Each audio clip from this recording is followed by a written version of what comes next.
Assalamualaikum warahmatullahi wabarakatuh. Perkenalkan, nama saya Dwi Purwaningsi, Agent of Gold Palangkaraya. Di sini saya akan sharing tentang hitungan menabung uang di bank versus menyimpan emas atau menabung emas. Yang dirasakan konsumen sekarang adalah rata-rata mereka mengeluhkan gaji naik tetapi tidak cukup untuk memenuhi kebutuhan mereka. Walaupun setiap tahun naik, tapi harga-harga semakin naik. Kemudian aset yang dipunyai nilainya semakin berkurang dengan menabung di bank.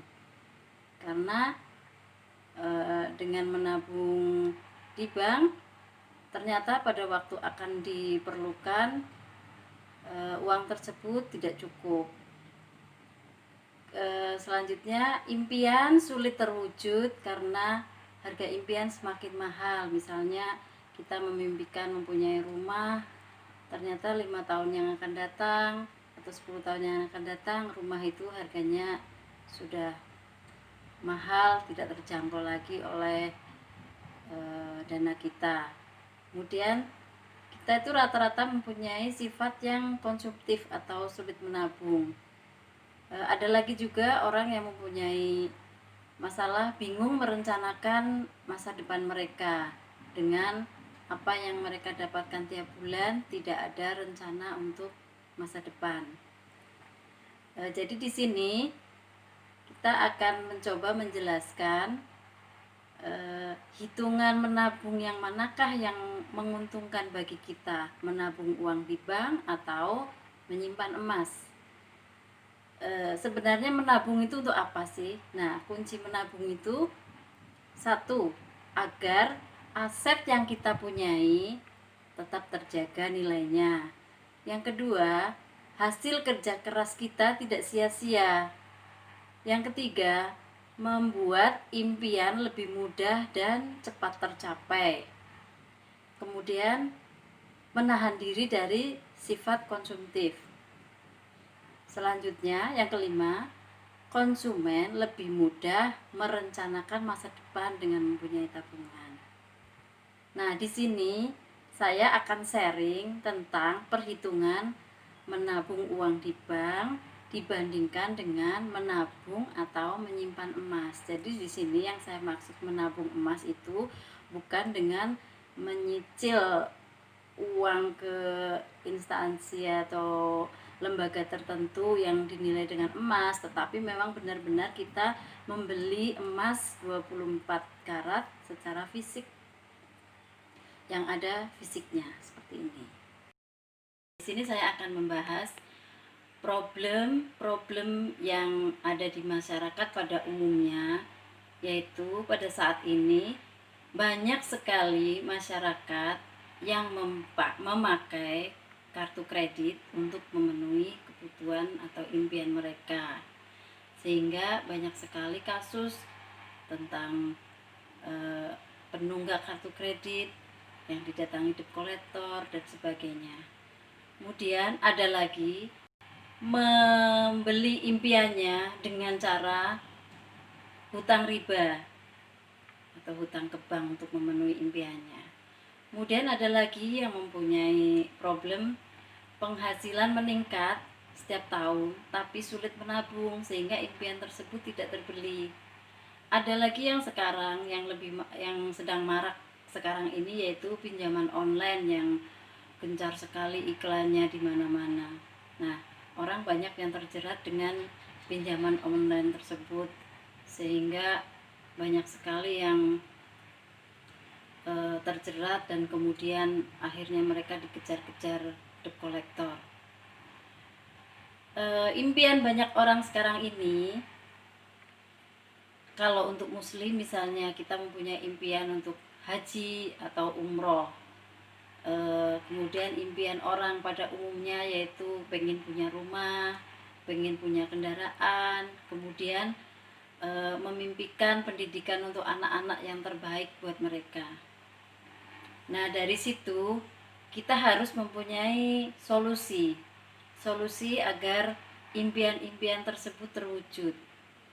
Nah, dari kita setiap bulannya atau setiap hari atau setiap kita mendapatkan rezeki, kita harus mempunyai solusi untuk menetapkan atau mewujudkan impian tersebut. Jadi kita harus bisa memplot dari uang yang kita punya untuk kebutuhan. Saya contohkan, setiap kita mempunyai uang itu kita plot-plotkan 60% untuk kebutuhan pokok, 10% untuk tabungan dan investasi, 10% untuk lifestyle atau gaya hidup kita, 10% untuk zakat, infak, sedekah, wakaf, kemudian 10% lagi untuk dana darurat. Kemudian cara menabung itu ada beberapa macam. Manakah yang akan kita pilih yang menguntungkan bagi kita? Nah, ada satu menabung uang, atau yang kedua deposito atau tabungan berjangka. Kemudian yang ketiga adalah dengan menyimpan emas. Nah, sebelum menjelaskan tentang tabungan, kita bicarakan dulu tentang inflasi. Inflasi itu apa sih? Nah, saya coba menjelaskan. Inflasi adalah proses meningkatnya harga secara umum dan terus-menerus sehubungan dengan mekanisme pasar yang dipengaruhi oleh beberapa faktor, misalnya ketersediaan barang, peningkatan konsumsi, likuiditas barang yang berlebih, ketidaklancaran distribusi barang, itu yang mempengaruhi inflasi. Yaitu menurut data di BI, inflasi di Indonesia itu sebesar 5-8% per tahun. Jadi di Indonesia itu harga barang atau jasa naik sebesar 5-8% per tahun. Contohnya ada di slide, yaitu itu harga pizza misalnya. Kalau ada inflasi 5-8%, misalnya harganya 100.000. Nah, setahun kemudian pasti naik jadi 106.000. Kemudian harga-harga produk lain juga gitu. Nah, tabungan yang manakah yang pertumbuhannya di atas inflasi? Nah, itu yang akan kami jelaskan. Saya jelaskan. Yang pertama, menabung uang di bank. Kalau kita menabung uang di bank, kenaikannya sekitar 0,1-1% per tahun bunganya. Berarti nabung di bank kenaikannya itu di bawah inflasi. Jadi kita bukan semakin kaya kalau kita menabung uang di bank, tapi semakin miskin atau berkurang nilainya. Itu untuk tabungan uang di bank. Kemudian yang kedua, deposito atau tabungan berjangka. Nah, di sini saya ilustrasikan ya. Di tahun 2007 misalnya kita mempunyai uang 1 miliar. Jika didepositokan uang 1 miliar tersebut dengan misal bunganya sekitar 10% maksimal dan ada berbunganya atau rollovernya, maka di tahun 2012 uang kita menjadi 1,64 miliar. Itu seandainya kita depositokan.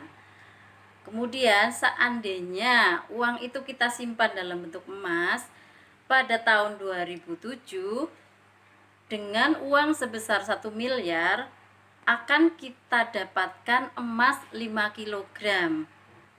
Dengan asumsi harga emas waktu itu adalah 500.000 per gram. Jika kita simpan dalam bentuk emas di tahun 2007 dengan uang 1 miliar, kita akan mendapatkan emas sekitar 5 kilo, 5 kilogram. Nah, di tahun 2012, waktu itu harga emas tahun 2012 adalah 550.000 per gram. Nah, kita akan mendapatkan uang sebesar 2 miliar 750 juta rupiah atau 2,75 M. Nah, kelihatan kan perbedaannya antara deposito dan menyimpan emas. Kalau didepositokan kita cuma akan mendapatkan 1,64 miliar. Kalau disimpan dalam bentuk emas, kita akan mendapatkan uang senilai 2,75 miliar. Nah, selisihnya banyak kan? Nah, itu dari perbandingan kita menabung uang atau deposito atau emas. Nah, di sini kita tampilkan pertumbuhan deposito. Dilihat di data tersebut, deposito itu ada yang 1 bulan, 3 bulan, 6 bulan, 12 bulan. Nah, di situ rata-rata nilai kenaikannya dari yang 1 bulan sekitar 5,13% sampai yang 12 bulan 5,38%. Jadi, kesimpulannya, pertumbuhan emas murni rata-rata 15 sampai 40% per tahun, sedangkan pertumbuhan deposito sekitar 5%. Nah, selisihnya jauh kan? Lebih baik menyimpan emas daripada ditabungkan berupa uang. Jadi emas adalah tabungan terbaik. Kita contoh lagi untuk seperti yang kita jelaskan di awal, yaitu kita mempunyai impian-impian. Saya contohkan perhitungan menyimpan emas untuk membeli impian-impian kita. Yang pertama, tentang impian kita untuk haji atau umroh bagi yang muslim.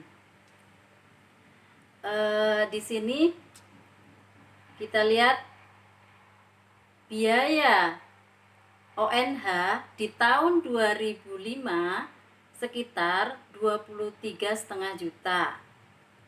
Seandainya dikonversikan dengan emas, pada waktu itu emas tahun 2005 harganya 135.000 per gram. Jadi untuk ONH diperlukan 174 gram emas. Kemudian di tahun 2020 biaya ONH adalah sebesar 35.235.602 rupiah. Seandainya dikonversikan pada bulan kemarin Agustus 2020, per gram emas harganya 1.036.000. Maka yang diperlukan untuk biaya ONH hanya 34 gram emas. Jadi dengan menyimpan emas, maka impian-impian kita bisa kita dapatkan lebih mudah, lebih cepat, dan di situ dengan data tersebut kelihatan bahwa di tahun 2005 itu kita memerlukan ONH 174 gram emas, ternyata di tahun 2020 cukup 30 gram emas. Jadi bisa dipakai untuk, harusnya untuk 1 orang itu bisa dipakai untuk 5 orang. Lebih murah, semakin kesini semakin murah kalau kita menyimpannya dengan emas. Kemudian contoh lagi, untuk gaji atau pendapatan kita atau bonus-bonus kita simpan berupa uang di bank atau kita simpan emas. Nah, contohnya pada bulan April 2017 kita mempunyai misalnya 15 juta. Kemudian kita simpan di bank. di tahun 2020 pada bulan Agustus ternyata uang kita yang 15 juta itu tinggal 14.900.000. Kenapa? Karena terkena biaya administrasi bank, terkena pajak dan lain-lain. Seandainya waktu itu 15 juta di bulan April 2017 kita belikan emas, pada waktu itu harga emas April 2017 tuh 591.000 per gram. Jadi uang 15 juta itu mendapatkan 26,7 gram emas. Nah, waktu di bulan Agustus kita lihat emas 26,7 gram dengan harga di bulan Agustus 2020 yaitu 1.050.000 per gram, maka seandainya dicairkan kita mempunyai uang 28 juta. Nah, dari 2017 sampai ke 2020 itu cuma memakan waktu 3 tahun. Uang kita, aset kita sudah berkembang dari 15 juta menjadi 28 juta. Masya Allah. Nah, terbuktikan kenaikan emas lebih tinggi dari inflasi. Inflasi 5-8% per tahun, sedangkan emas 15-40% per tahun. Jadi, dengan menabung emas akan mempercepat pencapaian impian Anda. Emas itu akan menahan kita dari sifat konsumtif, karena seandainya kita setiap bulan mempunyai uang, dapat bonus, dapat rezeki, langsung kita belikan emas, kalau mau dibelikan yang lain, misalnya kita ke mall lihat barang-barang kepengin, kita sudah kerepotan, sudah dijadikan emas buat apa lagi mau dicairin jadi uang lagi buat beli-beli barang. Jadi itu lebih mengerem kita dari sifat konsumtif kita. Kemudian ini ada tabel lagi perbandingan menabung uang dengan menyimpan emas. Menabung uang di bank, pertama terdampak inflasi yang seperti saya terangkan tadi dan sulit berkembang. Sudah saya jelaskan tadi, uangnya malah berkurang. Seandainya disimpan emas, anti inflasi dan cenderung naik setiap tahun.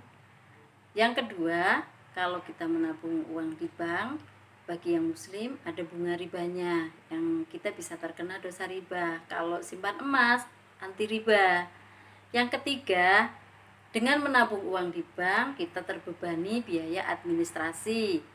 Kalau disimpan berupa emas, tidak ada biaya. Yang keempat, biaya pajak per bulan. Kalau berupa emas, kita tidak kena pajak tiap bulan. Yang kelima, adanya limitasi atau pembatasan dan aturan bank untuk jumlah maksimalnya kita menyimpan. Tapi seandainya kita menyimpan berupa emas, kita mau menyimpan seberapapun semampu kita, tidak ada yang membatasi. Yang keenam, jika ada gangguan sistem, uang kita tidak bisa ditarik atau malah kemungkinan ada potensi hilang. Sedangkan kalau menyimpan emas mudah dicairkan, lebih liquid. Karena kemarin ada contoh-contoh kasus ada beberapa orang tidak bisa mencairkan depositonya di bank tertentu. Nah, dari penjelasan yang di atas, bagaimana cara kita terhindar inflasi dan mendapatkan manfaat dari menyimpan emas? Yang pertama, kita harus membuat alokasi dana secara ideal, seperti yang tadi saya terangkan, yaitu dari dana yang ada kita 60% untuk kebutuhan pokok kita, yaitu untuk makan, untuk bayar sekolah anak-anak, untuk belanja. Kemudian yang 10% itu untuk tabungan dan investasi. 10% lagi untuk lifestyle atau gaya hidup kita, misalnya kita untuk piknik atau untuk jalan-jalan, makan-makan kadang di luar. Nah, yang 10% lagi itu untuk zakat infak kita. Dan yang tidak kalah pentingnya, kita harus menyisihkan 10% lagi untuk dana darurat. Seandainya ada terjadi sesuatu, kita ada dana yang memang kita sisihkan untuk yang tak terduga. Nah, dari situ setelah kita membuat alokasi dana ideal, kemudian yang langkah selanjutnya kita menetapkan impian kita. Impian kita itu kita tetapkan, misalnya tahun depan mau umroh atau haji atau mau membeli mobil. Nah, itu ditetapkan dari sekarang. Setelah ditetapkan, misalnya memerlukan uang sekitar 50 juta. Nah, dari 50 juta tersebut kita breakdown jadi misalnya dari 50 juta tersebut kita konversikan dulu ke emas. Memerlukan berapa gram? 50 juta, misalnya 50 gram emas. Nah, kemudian kita breakdown tiap bulannya. Selama 1 tahun 12 bulan, maka dari 50 gram itu kita bagi 12, jatuhnya sekian gram. Kemudian kalau misalnya pendapatan rutin kita adalah tiap minggu atau tiap hari, kita breakdown lagi, diperkecil lagi. Nah, bisa kita nyimpan setiap minggu sekian gram emas.